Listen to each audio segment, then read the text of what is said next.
Entonces, están las tres etapas de la época colonial. Fundación. ¿Recuerda la siguiente? Consolidación y reconstrucción. En la fundación, por ejemplo, está marcada por las encomiendas. La administración de los virreinatos. Vamos a dar un panorama sobre esto. ¿Qué significan las encomiendas?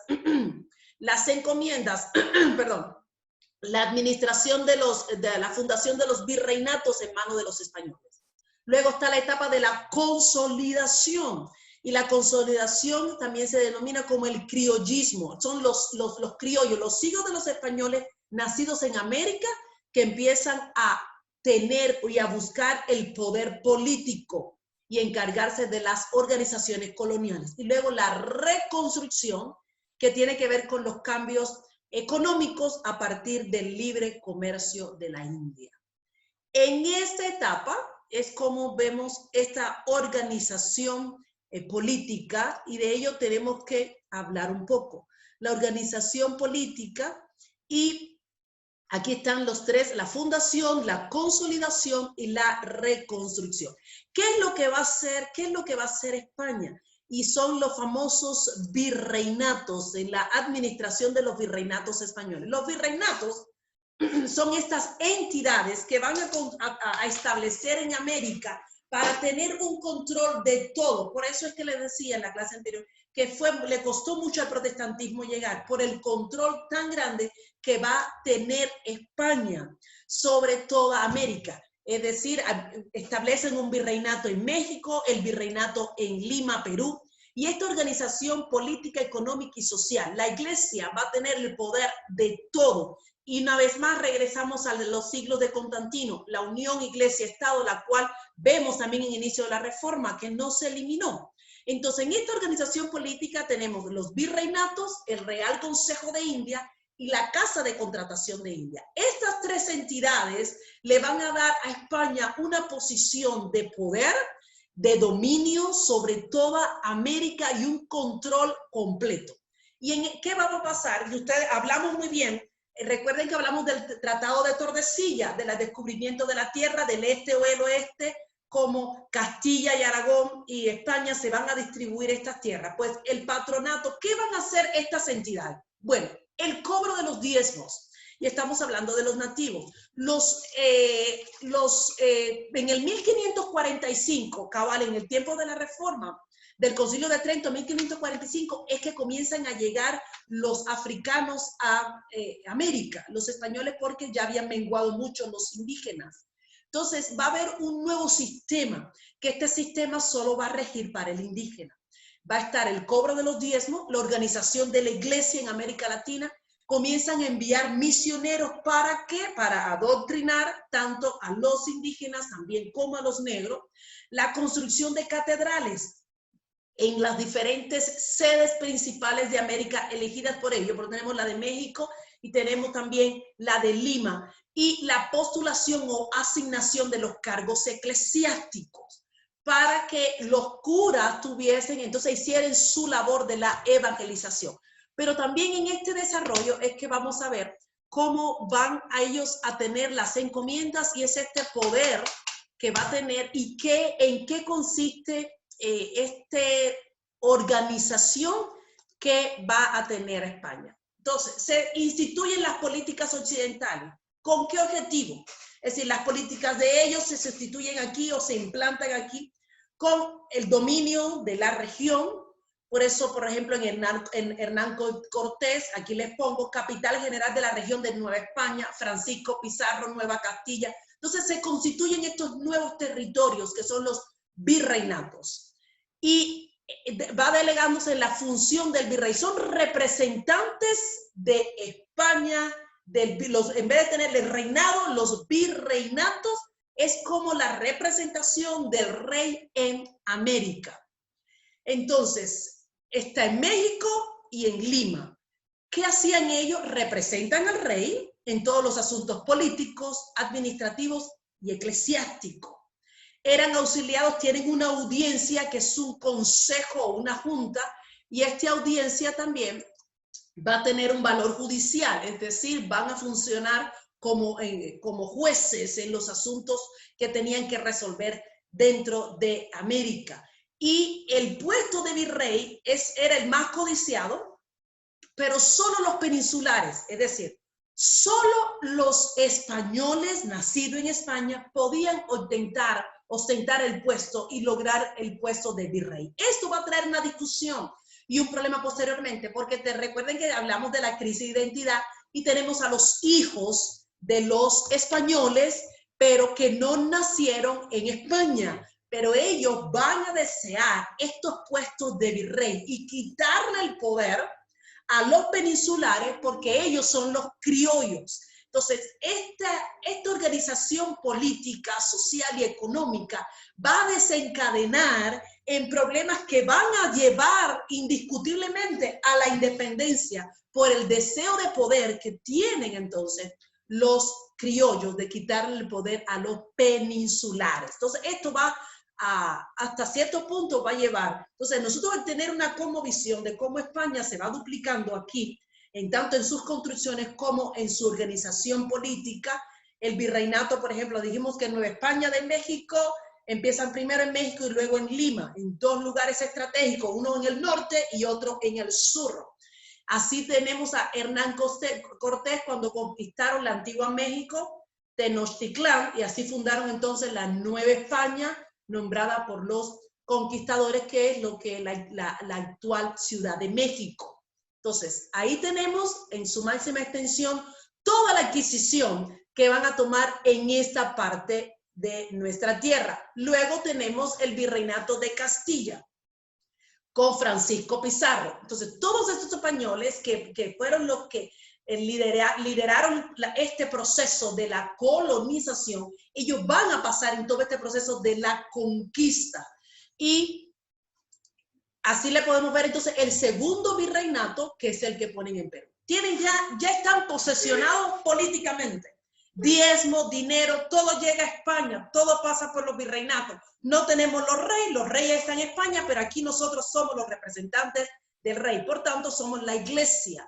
Y de ahí entonces todo lo que circula va a ser por ellos. ¿Qué van a hacer los virreinatos?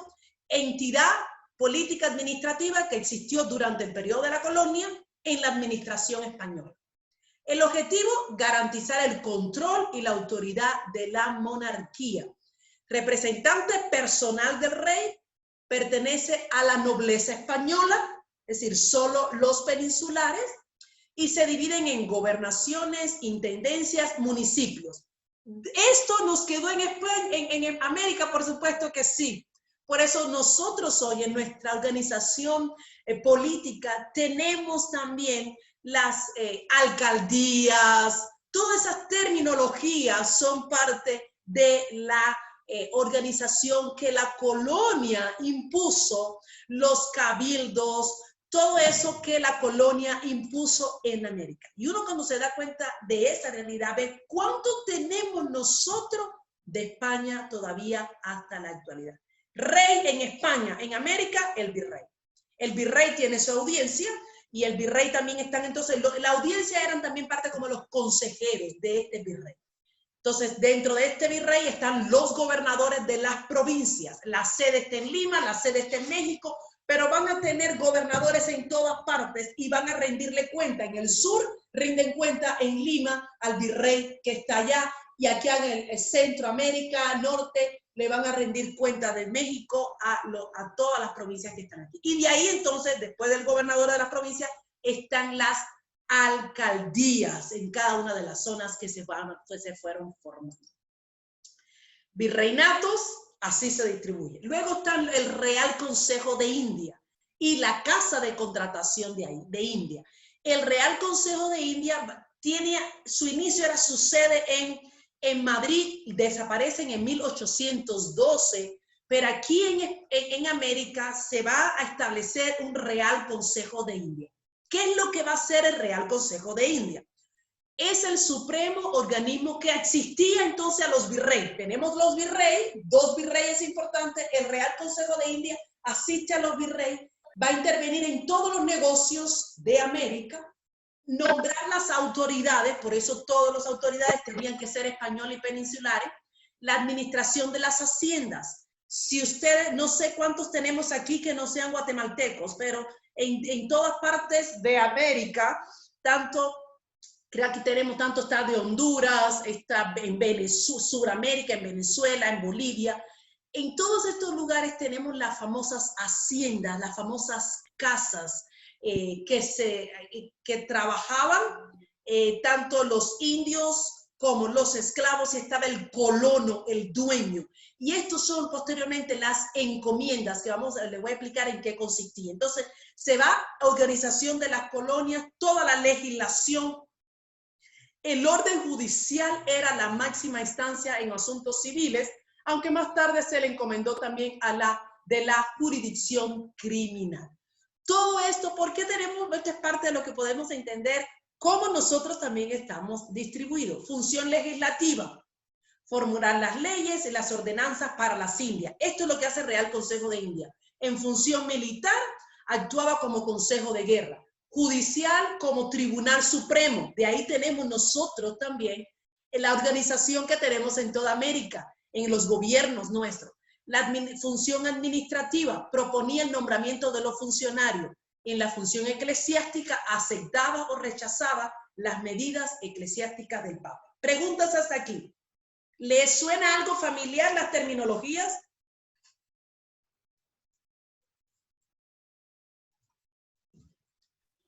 Es todo Sí, el muchos de gobierno que nuestros tenemos, ¿no?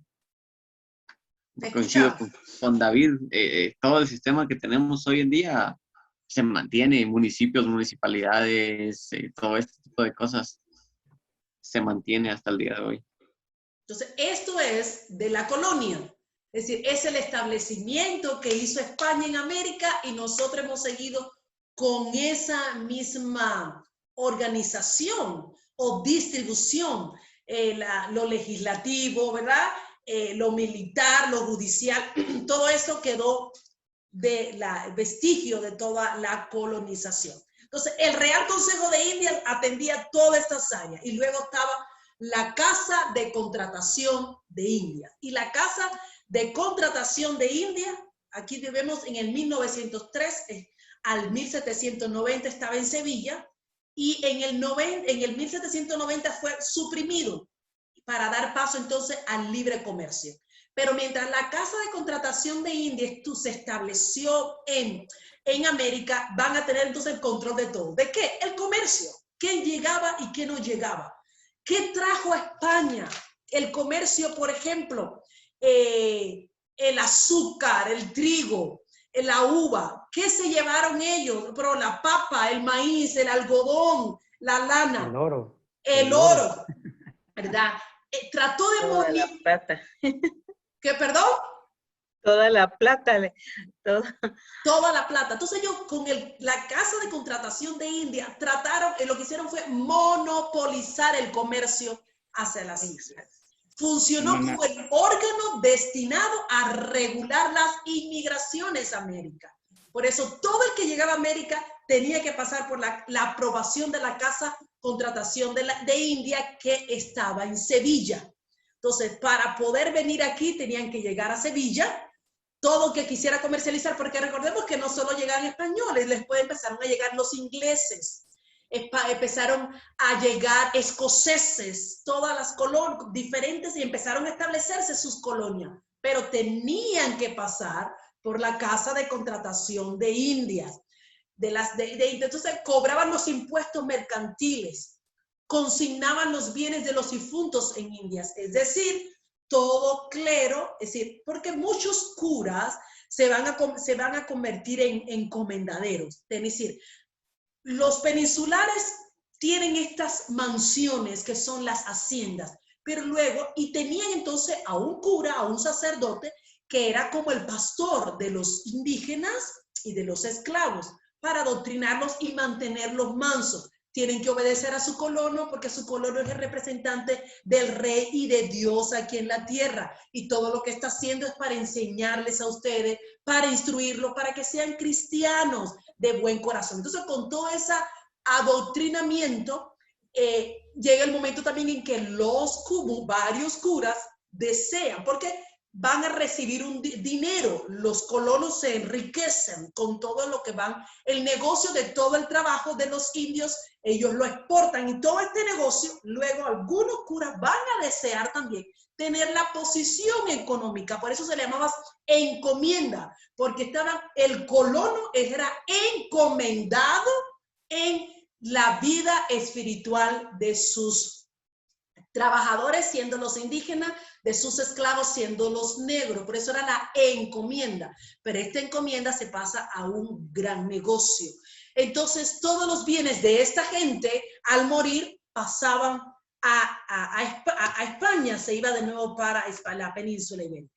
Fue el primer piloto designado por la casa en 1518. Comercio de las Indias. Por eso es que podemos entender, aquí le voy a explicar las encomiendas. Es el derecho legal del español de recibir el tributo o el trabajo de los indígenas en una zona determinada.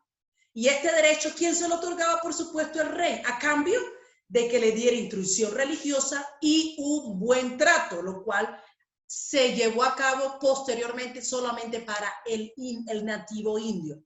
Y a través de este sistema, el indígena, por supuesto, enriquece al colono, pero es inferior a él socialmente. Y en este proceso de encomienda es que nace la expresión don y doña en América Latina. Porque el indio le tenía que decir al colono don y a la esposa doña. Y de ahí es que tenemos nosotros, bueno, se tiene en América Latina, en el Caribe no se dice, se eliminó por completo, se tiene la expresión don y doña. ¿Sabía usted eso? ¿Qué les parece?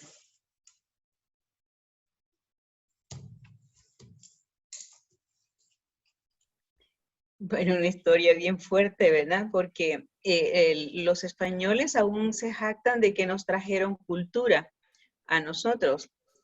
Y aún a latinoamericano o a nosotros los latinos, nos ven, como comúnmente decimos, de menos, ¿verdad? Inferiores. Inferiores, eso. Tuve una experiencia en el 2014, yo estuve en España colaborando con una ONG de unos misioneros de nuestra iglesia y me invitaron para poder dar una enseñanza a mujeres. Había una mezcla ahí de musulmanas y españolas y latinas. Y al finalizar mi ponencia, una de las españolas que estaba ahí se acercó y me dijo, para poder venir a enseñar a los españoles, primero hay que conocer a los españoles. Y ella hablamos un poquito, ¿verdad? Y entonces al final ella terminó pidiendo disculpas porque ella tenía en su corazón de que los latinos no tenemos nada que enseñarles a ellos, porque ellos lo saben todo y son mejores que el latino. Así que se siente esa cuestión, ¿verdad? Que para ellos somos indígenas. Es cierto, la palabra significa originario, pero no somos menos que ellos, ¿verdad? En ninguna manera. Está esa cuestión ahí. Interesante, es cierto. Una mal manera de pensar. Entonces están las encomiendas. En estas encomiendas tenemos al indígena trabajando, al nativo trabajando su propia tierra. Fíjense, el nativo está trabajando su propia tierra, la cual siempre había trabajado, pero ahora la está trabajando para otro. Póngase usted en el calzado de estos nativos al inicio. La tierra que es tuya, viene otro a usurparla y tienes que trabajar para enriquecer. Lo que ocurre luego es que sí van a tener ellos, se les daba como un tipo de salario, y estuve conociendo a un señor que su tatarabuelo trabajó aquí en Guatemala en una de estas encomiendas de una comunidad indígena, y él reflejaba de que les daban tierra, es decir, unas pequeñas parcelas de tierra en el parte del territorio del colono, se le daba como una, no tanto una tierra, como una casita, ¿no? Una tierra, y ellos la tenían que trabajar también para ellos. Luego que trabajaran la tierra del español y sacaran provecho, trabajaban esta pequeña tierra, su cultivo, pero de ahí también tenían que darle ganancia al colono. Me explicaba él de cómo funcionaba también. Y estos son estos tipos de casas. No sé si ustedes alguna vez han tenido la oportunidad de visitar este tipo de encomienda o hacienda. Se les llama, tiene diferentes nombres. No sé si alguno de ustedes en sus países ha tenido la oportunidad de visitar casas así, que en algunos países son convertidas en restaurantes o en museos, pero se mantienen las construcciones. Deja ver si logro aquí. Por ejemplo, en mi país sí tenemos todavía muchas de estas encomiendas. Los que saben que, bueno, Cuba realmente en el 1959 se detuvo. Como país, como construcción, se detuvo realmente. Entonces, hay muchas cosas muy antiguas. Entonces, si uno va al interior del país, uno logra ver muchas casas estas que han sido como reconstruidas para mantenerse y son restaurantes. Entonces, está la casa principal, que es la casa del colono, y se ven, están los sembrados, generalmente allá lo que tenemos mucho, lo que se tenía mucho era de la caña de azúcar, y están las famosas, como unas galeras, que era donde dormían. Ahí al inicio dormían los indígenas, posteriormente solo quedó para los esclavos. Entonces ahí vivían, comían, hacían todo, y estaban los capataces. Los capataces eran igualmente peninsulares y en algunas ocasiones eran criollos, es decir, peninsulares, hijos de peninsulares con una mujer india. Entonces, con una mujer nativa. Ellos eran criollos, que son los criollos, y a veces también habían los peninsulares. ¿Quiénes eran los capataces? Los capataces eran los que mantenían y doblegaban y le daban látigos y castigos para que trabajaran a los indígenas, y en este caso también a los negros que tenían como esclavos. Cuando hablamos de qué trajeron los españoles, algunos historiadores hacen alusión, bueno, trajeron el castellano, ¿verdad? Trajeron la escritura y trajeron animales desconocidos, pero si podemos en una balanza todo lo que trajeron y todo lo que se llevaron, yo creo que pesa mucho más lo que se llevaron.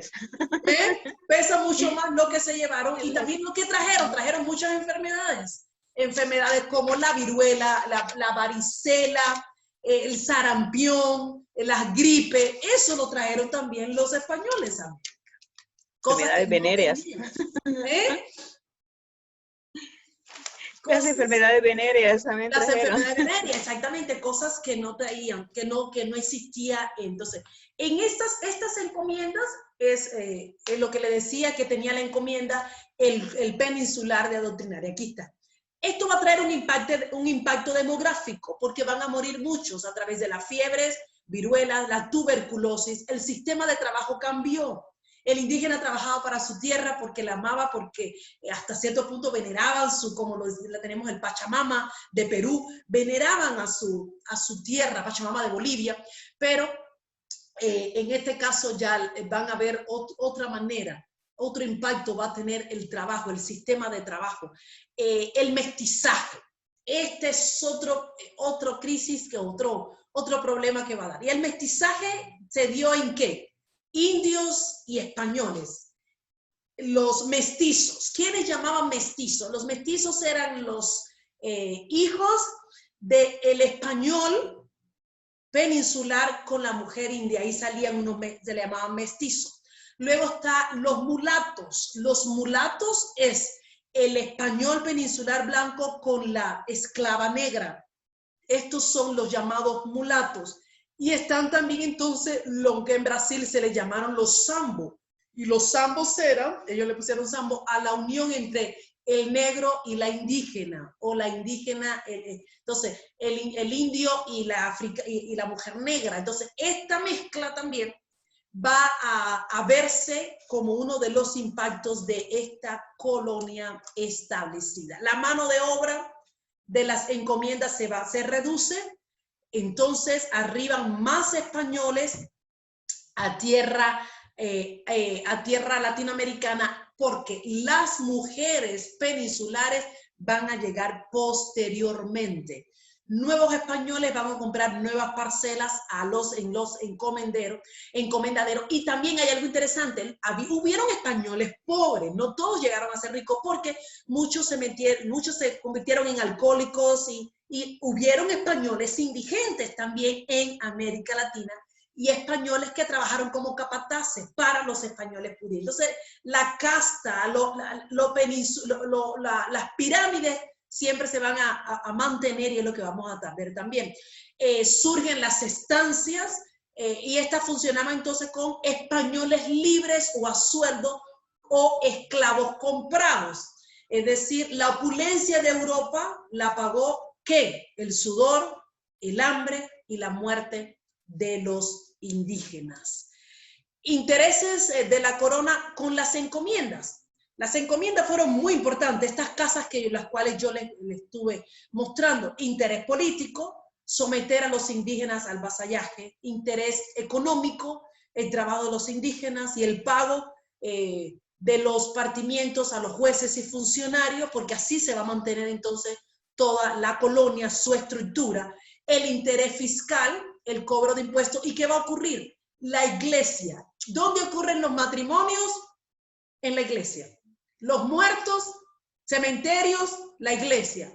Los registros de los nuevos nacidos, en la iglesia. Y eso es lo que se puede ver, que las personas que nacieron muchas décadas atrás, las personas están de los 80, que tienen hoy 80, 90 años, sus registros, ¿dónde estaban? En las iglesias. La iglesia va a ser la dueña de todo. Y esto es algo que va a establecer la colonia. Entonces, el interés religioso, evangelizar a los indígenas adultos. Esta organización social, esclavitud, familia, ciudad urbana, la sociedad estamental, cómo se va a organizar toda la colonia. Los indígenas, por supuesto, fueron explotados. En unos minutos terminamos, o mejor terminamos ahorita para luego hablar sobre la organización y cómo se van distribuyendo tanto en la esclavitud, la familia, la ciudad urbana y la sociedad estamental. Vamos a un receso, regresamos en 15 minutos. Necesitan algunos quizás desayunar también, ¿verdad? Entonces, regresamos 8:15, ya serían como unos 20 minutos. 8:15 o 8:10, ¿qué les parece? ¿Cuánto más necesitan? Está bien, gracias. Está bien, maestra. Ok, nos vemos a las 15. Estiren las piernas, tómense un café y regresamos en 15 minutos, 8:15, que serían 20 minutos de receso. Nos vemos al ratito para seguir platicando, que aquí vamos a discutir y puedan compartir ustedes también. Ok. Regresamos a las 15.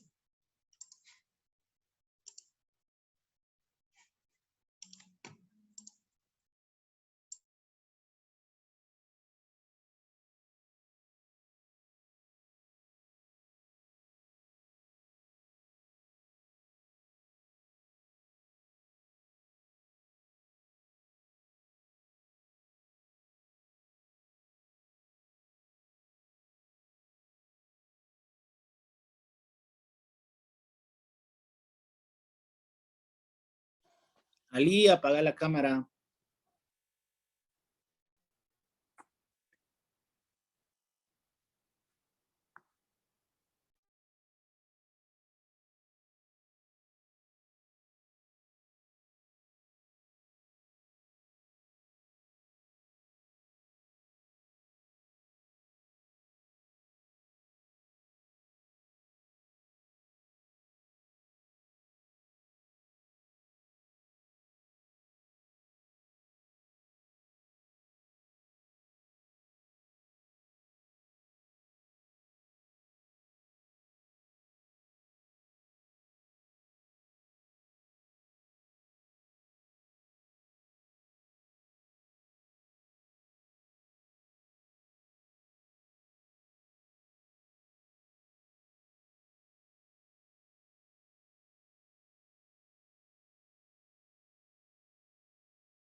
Aquí estamos ya 8:15, me imagino ya están esos estómagos felices, rebosados, llenos y alegres, el café y la taza, y listos para continuar. La organización social, ya vimos la economía, lo de las encomiendas, la organización social. Si los indígenas fueron explotados, los negros lo fueron aún más. A ver, hay algunos que ya salieron que hay que admitir aquí. Los españoles invadieron, como les había dicho, las costas occidentales de África con el propósito de hacerse de esclavos negros que eran vendidos en América. El decrecimiento demográfico del indígena, el proceso de mestizaje, hacía que comenzó a carecer la mano de obra. Entonces, el comercio de esclavos negros fue todo un éxito en América. Bartolomé de las Casas, como le dije en la clase anterior, aprobó, es decir, él defendió, Bartolomé de las Casas, defendió a los indígenas y aprobó la esclavitud de los negros con tal de que los indígenas no fueran explotados o no fueran más oprimidos. Con el tiempo, entonces, el indígena o los indígenas pasaron a trabajar para los colonos, los colonizadores, y tenían la opción de pagar tributo y disfrutar de relativa libertad, cosa que para el esclavo negro fue completamente nula su libertad. Ellos eran propiedad de los colonos a nivel de un animal doméstico. Su trabajo se concentraba en las costas, en las zonas costeras, y en ocasiones diversas, los negros se rebelaban y huían a los montes. Y cuando esto sucedía, eran llamados negros cimarrones. Y no sé si fue en esta clase que les conté del peinado, ¿verdad? ¿Fue a ustedes que les conté? No. Sí. Entonces, de esta manera, entonces las madres les hacían los peinados a las niñas de trenzas no sueltas, sino las trenzas en curvas, trenzas pegadas al cráneo, y estas trenzas eran los caminos que luego tomaban los padres y los negros, todos los esclavos, los que podían escapar, y eran llamados negros cimarrones. Entonces estaban los capataces, que eran colonos, no los colonos en la posición económica como los encomendaderos, sino eran peninsulares igual, pero que no llegaron posteriormente y no tenían una posición económica para comprar una hacienda, ¿no? Porque todo se le compraba a España igual, propiedad de la corona. Pero entonces ellos se dedicaban, ocupaban el puesto de capataces, y los capataces eran los que salían con los caballos y perros a buscar a los negros cimarrones. Esto va a ocurrir por largo periodo. La familia, antes de que llegara, por ejemplo, en el aspecto de la esclavitud. En cuanto a la familia, antes de que llegaran los colonizadores a España, a las Indias, América, ya la mujer, aún en las sociedades precolombinas, las mujeres eran subordinadas al varón. En ellos también. Entonces, cuando la colonización se estaba desarrollando, esto realmente no cambió mucho. La mujer era vista como la persona idónea para permanecer en el hogar, criar a los hijos sin voz ni voto, nada. Y para aquel entonces, en la época de la colonia, cuando se están estableciendo, ya escaseaban las mujeres en América. No había mujeres peninsulares, y esto es lo que les había dicho, que da lugar entonces a las mezclas, los mestizos, las diferentes, la crisis de identidad con la que entran, la que inician todos los hijos nacidos de estas relaciones eran tomados como ilegítimos, y peor aún si era mujer. Así que ya por ser mujer baja un plano bajo, y hija de un español y un esclavo, un español negra, o de un español y una indígena, ya era mucho más bajo el nivel. Y de hecho, no se escucha mucho en la época de la independencia mujeres criollas. Realmente los movimientos de la independencia lo van a liderar los hombres criollos, los hijos de los peninsulares nacidos en América, hijos de los mestizajes también. Las ciudades, entonces, esto en cuanto a la esclavitud, la familia, las ciudades, los indígenas precolombinos, como ustedes leyeron y vieron en el video, habían aprendido a convivir con la naturaleza. Sus majestuosos templos estaban en medio de la selva, como lo tenemos aquí en nuestro famoso Tikal. ¿Hay quien escribió algo aquí? Un segundo. Ah, ya, ok. Lo que confirma que todo fue una realidad. Sí, gracias, es cierto. Entonces, solo estaba leyendo lo que había puesto la hermana Julia. Entonces, ok, vamos a ver por dónde vamos por acá. La organización, la familia, igualmente. En cuanto a las ciudades, los indígenas estaban acostumbrados, como saben, a la naturaleza, sus majestuosos templos estaban en la selva, sus asentamientos habitacionales buscaban las orillas de los ríos. Sin embargo, el español estaba acostumbrado a la urbe. A pesar de que en Europa la organización de las ciudades no fue muy buena, en América sí. Y durante el tiempo de la colonia en América, Europa estaba en el Renacimiento. Por eso es que la influencia del Renacimiento la tenemos en nuestra América. Los templos, las catedrales, ahí vemos el Renacimiento. Las construcciones, las columnas, las estatuas, los diseños que tenemos en los parques estos, en todos estos, como vamos a la antigua Guatemala, aquí en la ciudad. Tenemos, por ejemplo, en Cuba, no sé, algunos de ustedes, bueno, creo que en esta clase la mayoría, bueno, está de El Salvador también, pero México también tenemos. Por ejemplo, en mi país hay una ciudad que es antigua Guatemala, se llama Trinidad, es una réplica prácticamente, es como tener la antigua en Cuba, porque es las calles de piedra, las ventanales altos así, las casas con los patios en el medio, y todo eso lo tenemos de la época de la colonia. Y por ejemplo, debe destacarse en este periodo también las órdenes religiosas, que van a hacer un trabajo misionero. Las órdenes religiosas van a hacer su trabajo misionero en las tierras latinoamericanas. Y así como los órdenes religiosas te van a hacer un trabajo misionero, también tenemos la opresión, la labor de opresión que va a tener la iglesia. Entonces, esto es lo que nos ayuda también a conocer el rostro de la iglesia colonial de la época. Aquí tengo, por ejemplo, las influencias del Renacimiento en América Latina.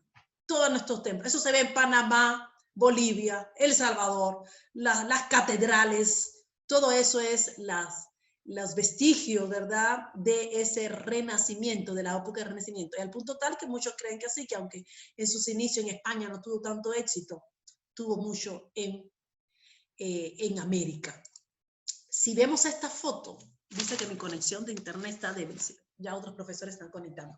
Si vemos esta foto, van a ver que es muy parecido a lo que tenemos en muchos de los países, en muchos de los países de América. Un segundo. Vamos a ver si regresa la imagen. En muchos de los países de América tenemos, por ejemplo, la Plaza de Armas. No sé si logran ver un poquito eso. Alguien aquí escribió.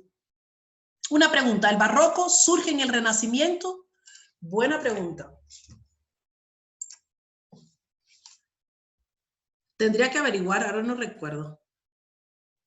¿Alguien sabe?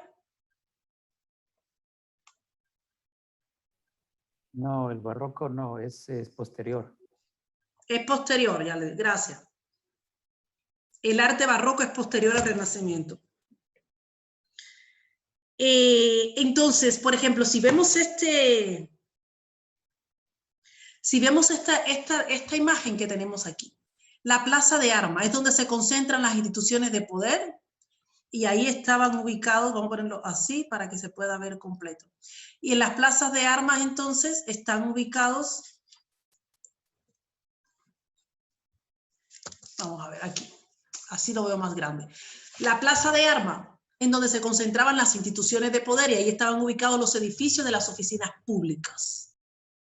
Esto sería un modelo de ciudad en la época de la colonia. El mercado, La cercanía de las plazas se ubicaban y otras iglesias y parroquias. En la plaza también se ubicaba la cárcel de la ciudad, la casa del gobernador, máxima expresión del poder político. El cabildo ocupaba un lugar central dentro de la plaza. Entonces, nos da a nosotros una idea de cómo eran las ciudades de la época, ¿verdad? Entonces, ya vemos cuando se va estableciendo la colonia, cómo los indígenas, les decía yo, ellos también hacían negocios, tenían sus pequeñas tierras, trabajaban. El cabildo se observa también la Real Audiencia, que ocupa las amplias instalaciones, el arte también que se va a ver, el comercio ambulante, organiza verduras, ferias para vender las frutas, todo este tipo de parque o comercio. Ahí le está, el barroco es un estilo, ahí le respondió. Entonces, todo este tipo, y por eso vemos toda la construcción de la iglesia principal como la catedral, todo esto es España con nosotros. La réplica de la construcción y se ve en todas partes de los países. Si vemos en una de estas clases, yo tuve igualmente estudiantes de diferentes países de América Latina y uno de los proyectos fue que expusieron cómo era la distribución en las ciudades centrales de su país. Y es interesante poder ver la réplica de cómo se iba, cómo son tan iguales todas nuestras ciudades. Entonces, las órdenes religiosas y la institución de la iglesia, la sociedad estamental, la organización social de la colonia, cómo se va dando lugar a esto y la escala, refiriéndome a cómo la iglesia tenía todo este poder político, social y económico. El poder de la iglesia, la sociedad. Los peninsulares, por supuesto, en el top, eran los dueños de América. Luego vienen los criollos, que son los hijos de españoles nacidos en América. Los criollos no son los mestizos, sino ellos son los que se van a llamar posteriormente los americanos, pidiéndole poder, porque dicen, realmente esto no es de ustedes, ustedes son peninsulares, nosotros los criollos, hijos de españoles nacidos aquí. Luego tenemos los ladinos, los mestizos y los mamelucos, que son como también se les llamó en Brasil, o los zambos, ¿verdad? Entonces, estos ladinos, mestizos, y luego están los indígenas, los negros y los mulatos. Eso es parte de cómo se va la pirámide de la sociedad de la época. Y cuando vemos, por ejemplo, aquí en esta diapositiva, los puestos que ocupaban cada uno de ellos. Los peninsulares, encomendaderos, mineros, comerciantes, oficiales reales. En los virreinatos, ahí tenemos los peninsulares. Los criollos ocupan puestos de peninsulares por medio de influencia. Y esto es como se llama en Guatemala por medio de cuello. Ocupaban puestos de los peninsulares por medio de cuello o de palanca, se le dice en el Caribe. Latinos, mestizos y mamelucos, obreros asalariados. Indígenas, negros y mulatos trabajaban para los señores españoles.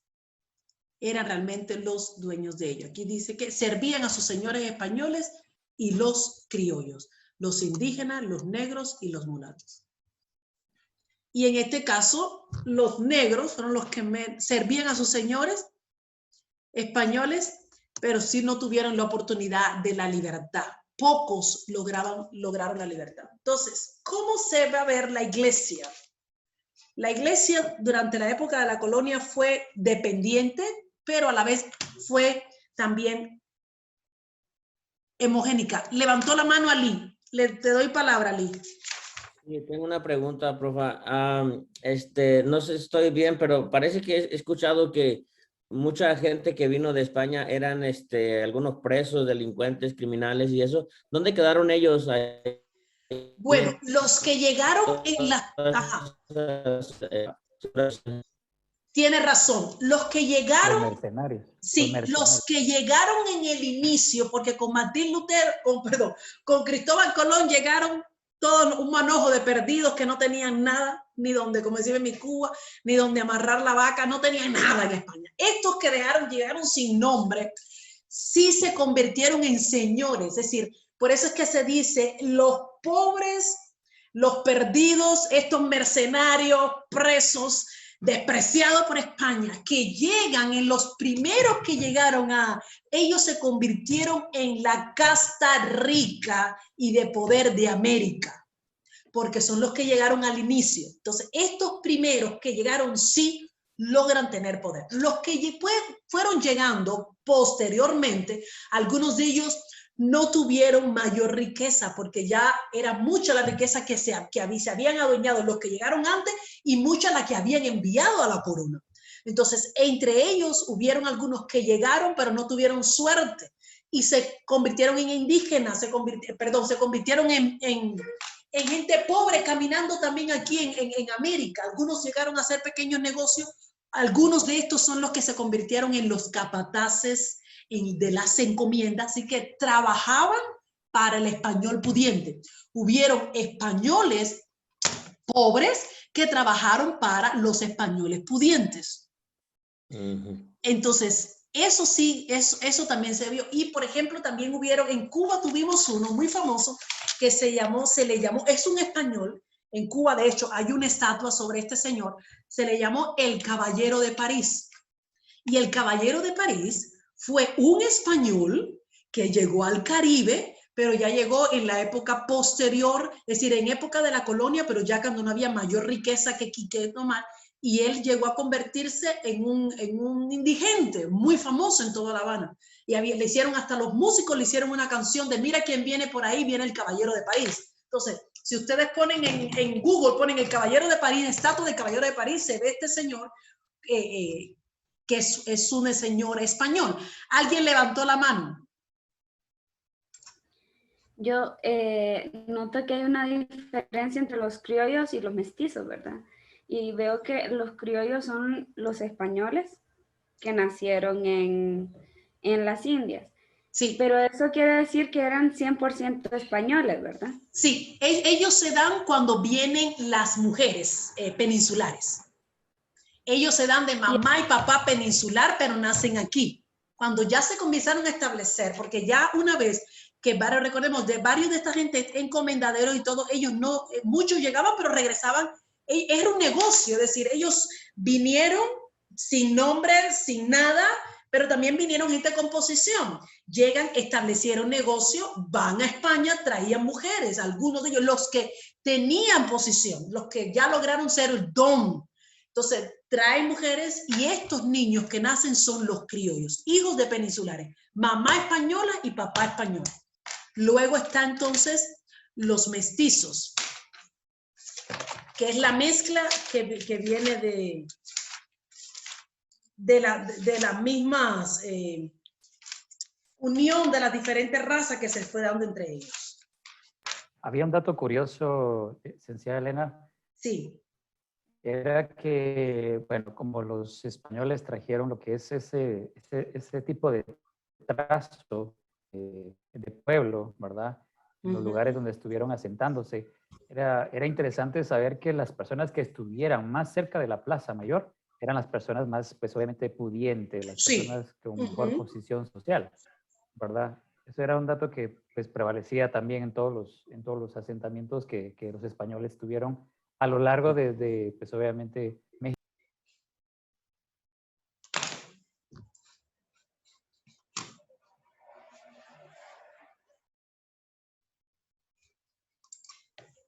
Se fue la señal así. ¿Sí escuchan? Sí. Sí. Entonces, los mestizos, sí, así mismo es, porque mientras más cerca estaba de la iglesia, eran los adinerados. Y, por supuesto, tenían que estar cerca de la iglesia, porque ellos representaban la corona. eran representantes de Dios, según ellos, en la tierra. Entonces, mientras las mansiones, en este caso más cerca, pero estaban tanto estas casas cerca, como tenían las encomiendas que les trabajaban en las afueras de la ciudad. Entonces, así es como se fueron desarrollando. Los escalones más bajos, entonces, estaba reservado para el indígena, el negro y el mulato. La iglesia es la dueña de todo en la época de la colonia. Los asuntos jurídicos, económicos, culturales, políticos. Institución que más riqueza acumuló, encargada de transmitir la cultura española a los indígenas. Por eso quedó en nosotros la cultura también, la cultura española. ¿Por qué la iglesia llega a ser tan rica? Bueno, por supuesto que por eso en la época de la colonia se habla de los dos rostros de la iglesia. Había un rostro bueno, que era el rostro de las órdenes religiosas, los franciscanos, dominicos, agustinos, 1500, 1510, que llegaron y hacen una eficiente labor evangelizadora como misioneros, pero también estaba el rostro del poder que tiene la iglesia institucional. Los primeros religiosos usaron métodos evangelísticos como la predicación, la catequesis en las lenguas nativas, utilizaban mucho el drama y el teatro. De ahí es que nosotros tenemos también parte de esto, del drama y el teatro, porque utilizaban esto para evangelizar, dice que tomaban a veces como parecido a lo que hicieron cuando las indulgencias, la manera que predicó Presel, este evangelizador que Martín Lutero enfrenta. Y es que utilizaban, por ejemplo, un animal en una hoguera, un gato, si se tiraba al fuego, este era el infierno, entonces los indígenas lo doblegaban para que aceptaran la fe. Muchos de ellos hicieron un buen trabajo en cuanto a su modelo de pobreza y humildad. Es que pusieron las escuelas, por eso es que tenemos las escuelas, los conventos y las escuelas católicas, porque la educación la traen las órdenes religiosas de América. La estructura de los templos, las reducciones de los jesuitas, reducciones no va implícito el reducirla de cosas menos, sino era las enseñanzas y lugares que le enseñaron música, a tocar guitarra, instrumentos musicales que eran desconocidos. También en los dramas, a veces los mismos indígenas protagonizaban los dramas, las obras de teatro atraían la atención de mucha gente. Por medio del drama se contaban las historias también bíblicas más famosas, las historias reales de hombres en ejemplo de evangelización. La santidad de los frailes también que vivían entre ellos fue un impacto muy grande. Los que sí tuvieron una buena conducta ante los indígenas. Las escuelas, por ejemplo, en la colonia los misioneros les enseñaron a leer, enseñaron a escribir, enseñaron al indígena a aprender música, pintura, carpintería. Todo eso lo hicieron las órdenes religiosas. Las órdenes, dice aquí, Santo Domingo viene precisamente en la orden de los dominicos. Entonces, todo este trabajo es interesante tomar en cuenta también que no todo fue malo, ¿verdad? Hay que reconocer las cosas que hicieron bien las órdenes religiosas, la labor de los jesuitas, el método misionero de las reducciones, que lo usaron mucho en Paraguay. ¿Y qué implicaba esto? Eran que en estas comunidades los jesuitas promovían mucho la escultura, la pintura, la arquitectura, el urbanismo, el teatro, la danza, la música, producción literaria, y esto se vio mucho entre los guaraníes en Paraguay.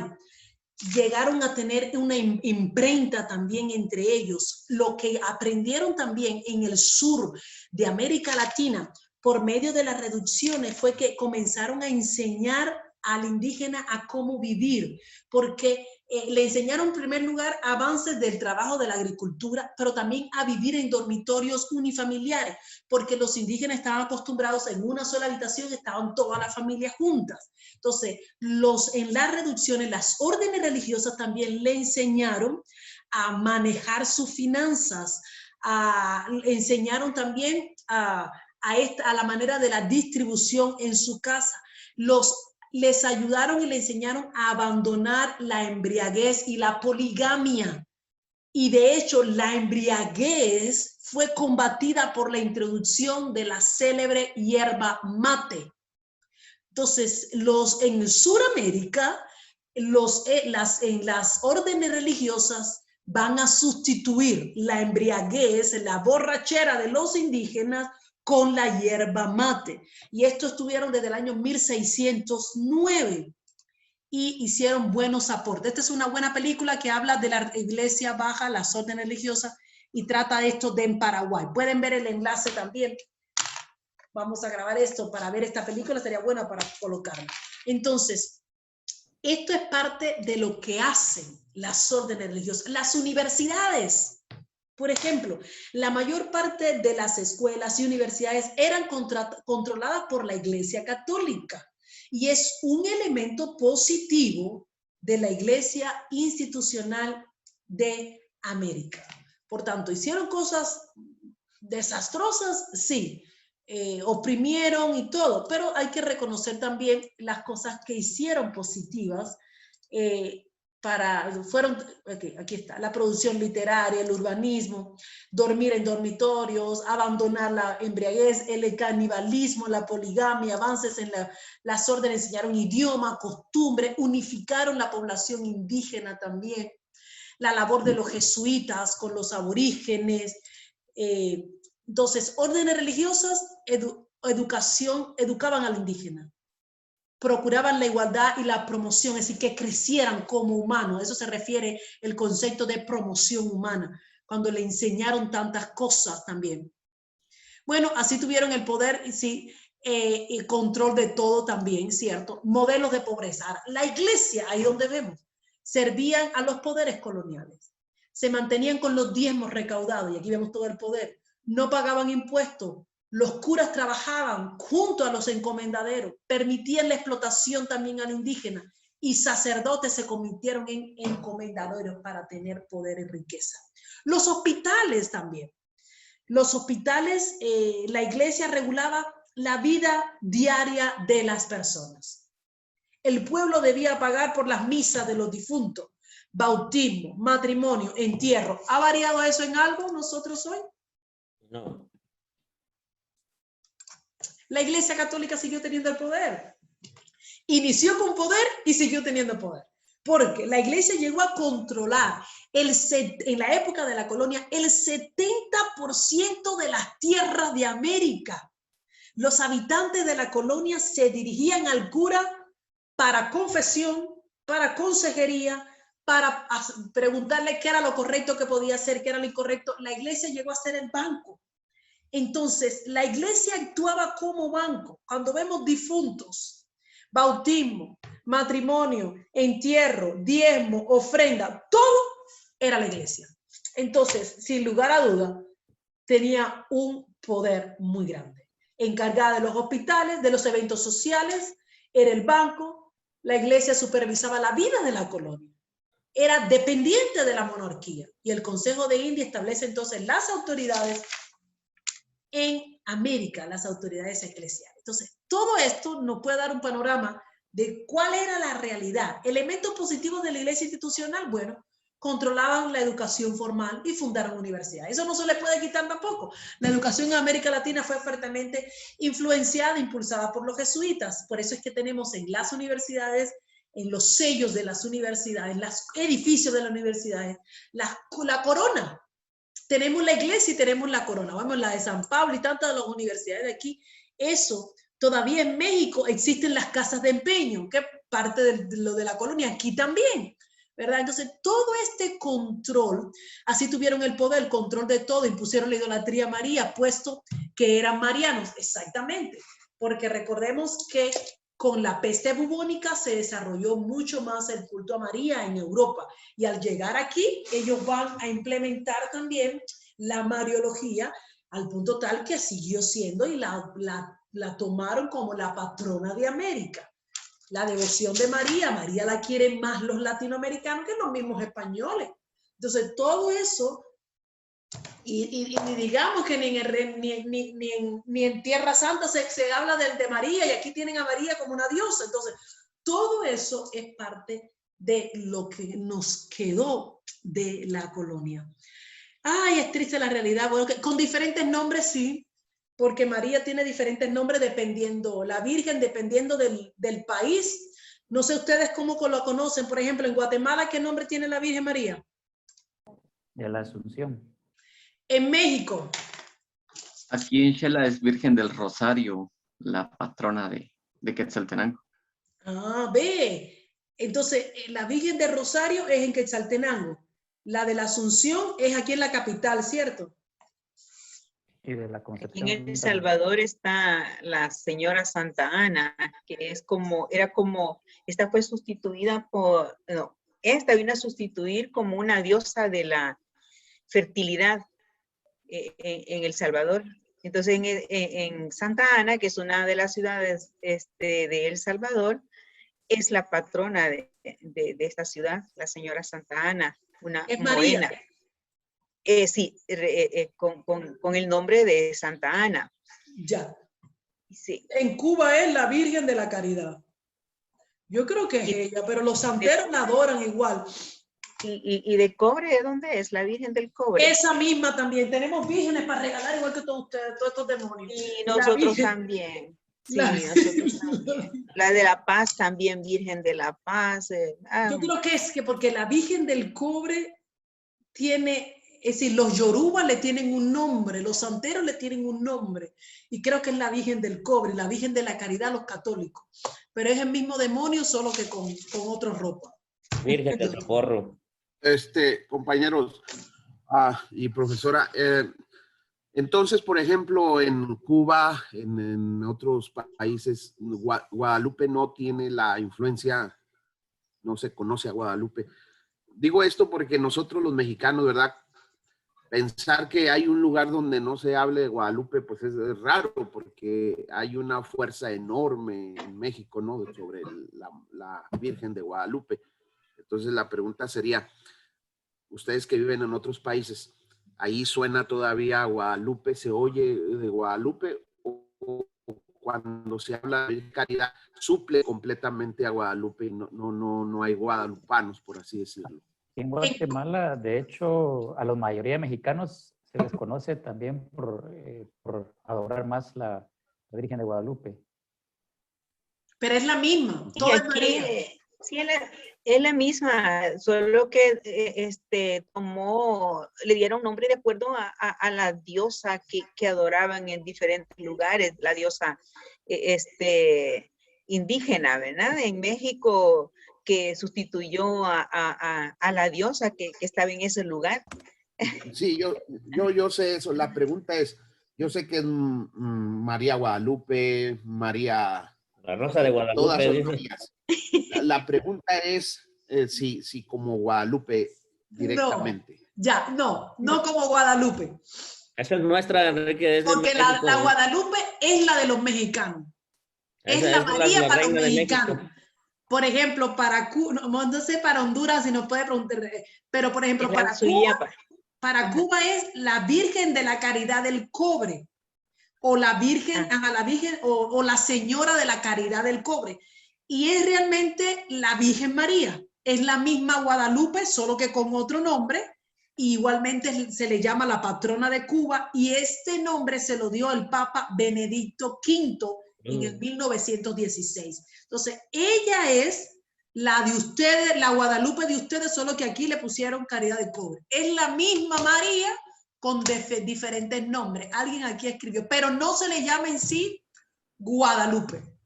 Dice ¿pero cuál aquí, es la Virgen Mayor? ¿Cuál es? Es ella. La de México, la de México. No. Es que todas están en la misma Bueno, si ustedes quieren, yo se las regalo. La de Cuba yo se la regalo para México. Provocar controversia. No. Realmente es la misma. A ver, si ponemos decir la Virgen María en Honduras, ¿cómo es que se le llama? Virgen de Suyapa o Señora de Suyapa. ¿Verdad? Señora de Suyapa, exactamente, aquí lo encontré, gracias. La venera. Entonces, realmente es la misma, solo que los mexicanos han levantado más el nombre de Guadalupe y se siente muy fuerte la Virgen de Guadalupe para el mexicano, pero es el mismo, es lo mismo. Pero si usted, Pastor Luis, quiere, se las regalamos todas. Yo les regalo la del cobre y usted se queda con todas las Marías. Pero sí, la de Guadalupe aquí en Guatemala tiene también su propio día. Ah, mira, en Guadalupe tiene su propio día la de Guatemala. Profe, Entonces, Pero es otra Guadalupe, no es la misma de México. ¿no es la de México? No, Bueno, la historia dice que no. En la lectura hay algo sobre eso también. ay, es interesante, pero bueno, ¿ves? De todas formas, yo, como le digo, la mía está libre, que se la quiera llevar, que se la lleve, la de Cuba también. Pero ahí están todas. Dice, ni Google sabe cuántas vírgenes hay. Yo creo que sí, que son demasiadas. Dejamos loco, los latinoamericanos dejamos loco a Google con tantas vírgenes que tenemos aquí, pero sí, todas son María. Entonces, ya vamos. ¿Alguien más quería hablar? Ya Sí. Sí. Es que en la lectura, hablando de esto de la Virgen, me llamó mucho la atención de que, por ejemplo, la imagen de Dios quedó como un Dios despiadado, pero la imagen María se vio como, como la Salvadora. Entonces, digamos, no sé si esa era la imagen que tenían en toda esta época de la colonia. Esa era mi duda. Sí, es la imagen que trajo el español. A raíz, sí, eso ocurre a raíz de las enfermedades y la peste negra que ocurre en la edad, eso nace en la Edad Media. En la Edad Media, estamos hablando siglo XVI, siglo XIV. En la Edad Media, siglo XIV, 1347, 1353, cuando viene la peste negra, esta pandemia. Entonces, además, a raíz de eso viene mucha pobreza. ¿Y qué van a decir o qué es la imagen que va a tener el español, el ibérico? Y es que Dios está enojado con nosotros, es un Dios que tiene cólera con nosotros. Y entonces se van a recurrir a la Virgen María como la intercesora. Entonces, a raíz de eso, tienen a un Dios enojado y a un Cristo con espada, a un Jesús también. Entonces, se van a recurrir a María, saliéndole fuego, se van a recurrir a María como la benevolente María, con ese rostro angelical que intercede por nosotros. Y eso es sosteniendo al Salvador en sus brazos. Exactamente, sosteniendo al bebé. Yo creo, compañera y maestros, pero maestra, es que como ellos eran, yo digo marianos porque aquí así se dice aquí. Entonces, ellos querían imponer realmente su fe en María.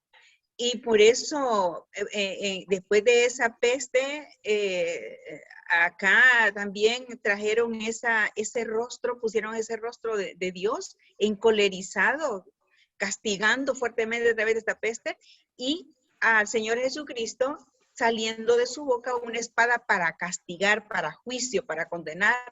Entonces a los devotos no les quedó más que buscar entonces a la imagen que ellos habían creado ya aquí traído, que era la de María. Entonces a mí me llamó mucho la atención esa cuestión, ¿verdad? Tremendo. Sí. Y para nosotros hoy día, cuando yo lo aplico acá, nos cuesta sacar a un católico de esa posición, de esa fe, cuando se convierte. Entonces se tiene que trabajar fuerte para una verdadera conversión del católico. Realmente. Y luego lo que le favoreció a la Iglesia Católica es cuando el Papa Pío IX establece la infalibilidad de la bula de la infalibilidad de María. Entonces, el dogma de la Inmaculada Concepción. Entonces, todo eso va pasando para América. Por eso es que quedó tan arraigado. Los españoles de la Edad Media y los españoles que van a llegar entonces a América Latina son españoles marianos. Ellos traen a María, punto. Y María, por supuesto, es la patrona, es la que los guió también en toda esta expedición. Por tanto, van a exaltar el nombre de María. ¿Por qué les puse estos sellos de universidades, por ejemplo, para que vean España? el rey, ve las construcciones, las columnas, lo parecido que está este de Cartagena, este es de Colombia y este es el de Guatemala. Perdón a los mexicanos que no les puse de México, la Universidad de México, pero estoy segura que también van a tener mucho de esto, porque esto es parte de lo que se vio. Ven cómo tienen se repite el león, se repite los símbolos de España, se repiten porque ellos dejaron esto de la universidad. El comercio, bueno, yo creo que vamos en tiempo. El comercio, y esto va a influenciar para la llegada del protestantismo, como he dicho anteriormente. Esta diapositiva se la pongo en el aula virtual. El comercio colonial se caracterizó entonces por ese monopolio de las colonias españolas. Sí, y la Inquisición va a llegar también. Hermana, le escucho. Por lo que estuvimos estudiando la semana pasada, es bien interesante porque en México la influencia más importante realmente siempre siguió siendo el águila, porque en el escudo de la Universidad de UNAM, por ejemplo, lo que predomina es el águila. Y se recuerda que cuando estuvimos estudiando los aztecas, eso quedó bien arraigado en la cultura mexicana. Entonces, en el escudo de la UNAM, más que lo que se ve es el águila. Es algo interesante que eso siguió predominando en la cultura mexicana, en este caso. Ajá, por el águila de ustedes de la bandera, el águila que destruye la serpiente, ¿no? Que tiene en México, ¿cierto? Entonces, en el escudo de la Universidad UNAM, eso es en lo que se refleja, el águila. Inclusive en el equipo de fútbol, en los Pumas, también está el águila, ¿no? Y eso se mantiene y es un dominio de la idolatría que viene desde los aztecas. Gracias. Levantó la mano José. Juanjo fue el que levantó la mano, ¿verdad? Y luego el hermano Luis. Sí, profesora, tenía una pregunta acerca de la Virgen María y no sé si usted conoce esto de que a veces se le asocia con Semiramis, la esposa de Nimrod, y que supuestamente dio la concepción virginal de Tamuz, que se supone que de ahí ahora viene también esta idea de la Virgen María, pero no sé si usted conocía eso. Oh, no. ¿Me puedes repetir de nuevo que no logré escucharte bien? Esta conexión ahorita está mal en Ceteca. La Virgen María. De Semiramis. ¿A quién? Ajá. Semiramis. No había escuchado yo que a la Virgen María la relacionan ¿con quién? Es que supuestamente Semiramis. ¿Logran escuchar bien?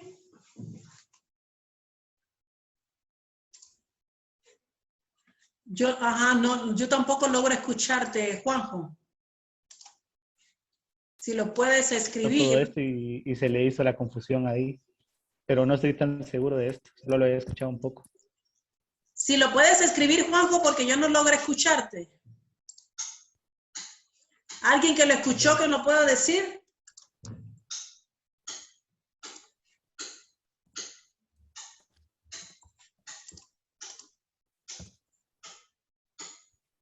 Semiramis. Oh, que a la Virgen María la relacionan con Semiramis. Voy a averiguar. ¿Alguien ha escuchado algo? No tengo conocimiento realmente. La madre de todas las madres, la diosa de la fertilidad y la belleza en Egipto. La verdad que no había escuchado. No había escuchado, pero voy a averiguar un poco sobre eso. A ver si tiene relación. Esta diosa de la fertilidad de Egipto. Porque quizá pudiera tener relación, pero realmente en Egipto, en Grecia, en Roma. Voy a averiguarte. Según una versión de su leyenda, sí, fue hija de una diosa siria llamada Derceto, de rostro de mujer y cuerpo de pez, que la abandonó en el desierto para que pereciese. Unas palomas la cuidaron, la alimentaron y un pastor llamado Sima la recogió. Años después fue la fundadora del reino babilónico. La madre de todas las madres, Dios es la fertilidad. Ajá, eso es lo que había visto. No lo había escuchado antes. Por lo menos para América Latina no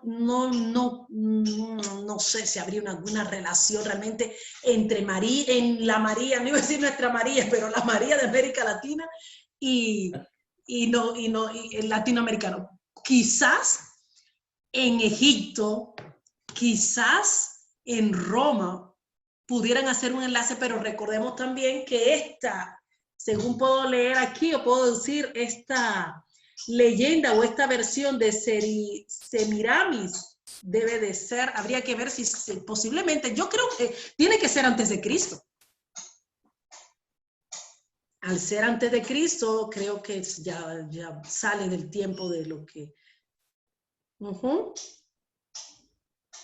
Yo creo, pero voy a buscarlo. Además, como es una leyenda de la diosa Siria, del tiempo de Sirios, entonces se puede ver de ellos en Génesis. Voy a buscar eso, un poco sobre eso para leerlo, porque no lo conozco realmente. Una versión, ajá. En cuanto, gracias, me llamó la atención, voy a averiguar sobre eso. Lo que tenemos también entonces en esta época, bueno, ya son las 9 de la mañana, nuestra clase termina a las 9, ¿verdad que sí? Está bien, conversamos bastante, pero no hay problema. En la próxima clase vamos a ver un poco sobre la Inquisición y vamos a ver un poco el protestantismo. Entonces, ya vimos toda la Iglesia Católica, vamos a ver entonces dónde están metidos los protestantes o por qué el protestantismo se demoró tanto para llegar a tierras latinoamericanas. Con esto terminamos hoy. Vamos a ver un poco entonces la Inquisición, la próxima clase, e iniciamos la próxima clase hablando sobre el desarrollo de la Inquisición y con esta pregunta, ¿por qué se demoró el ingreso de protestantes a tierras americanas? Que de eso les he hablado un poquito, pero ya nos vamos a detener más para ver cómo la influencia que tiene la Inquisición realmente en América. Rafa, me gustaría que habláramos la siguiente semana, si se puede. Algo interesante que me pareció la lectura es de la teología o la justificación teológica, por decirlo, que tenían los conquistadores al apoderarse de las tierras, su relación y su comparación con la tierra prometida, el Josué de la época, como conquistando la tierra y todo ese derecho que se adjudicaban. Eso no lo hablamos con usted de la clase pasada. En cuanto a su creencia de que Dios lo está juzgando. Eso no lo hablamos nosotros la clase pasada, pero lo vi en esta lectura de la última. Lo podemos ver, solo es una pregunta, porque yo, para ver con qué grupo lo vi, porque yo con el grupo pasado sí hablé sobre los pasajes bíblicos de la justificación de la colonia, que ellos se creían en Israel, los peninsulares se creían que eran Israel, y para ellos los nativos eran los heteos, los fereceos, los cananeos que tenían que sacar de la tierra. No hablamos de eso, ¿verdad? ¿O sí? Ajá. Sí, ¿verdad? Ay, no, me dormí entonces esa parte, lo siento. No, pero si no, de todas formas, vamos a darle una mirada. Vamos a darle una mirada, a ver, podemos ver determinadamente. En la lectura lo leí, por eso pasajes, no hay problema, Lee. En la siguiente clase vamos a ver un poco de esos pasajes bíblicos que están en Amós, en Génesis, en Levítico, de la justificación de la colonia. Lo estoy apuntando para que no se me olvide. Y de todos modos me lo recuerda, porque ahí lo tenemos una presentación también. Seguimos en comunicación. Voy a abrir el aula 2 semanas más. Voy a estar viendo sus trabajos. Luis, Pastor Luis, ¿levantó la mano o no? No. No. Ok, entonces, muchas bendiciones. Cuídense, vacúnense y nos vemos entonces en la próxima clase con el favor de Dios. Amén. Amén. Buen día, feliz semana, hermanos. Muchas gracias, hermana Elena. Sí, recuerden sus lecturas y ahí vamos a ver. Y un gusto verles. Igual, un gusto verle y platicar un rato. Amén. Gracias, maestra. Ha sido buenísimo.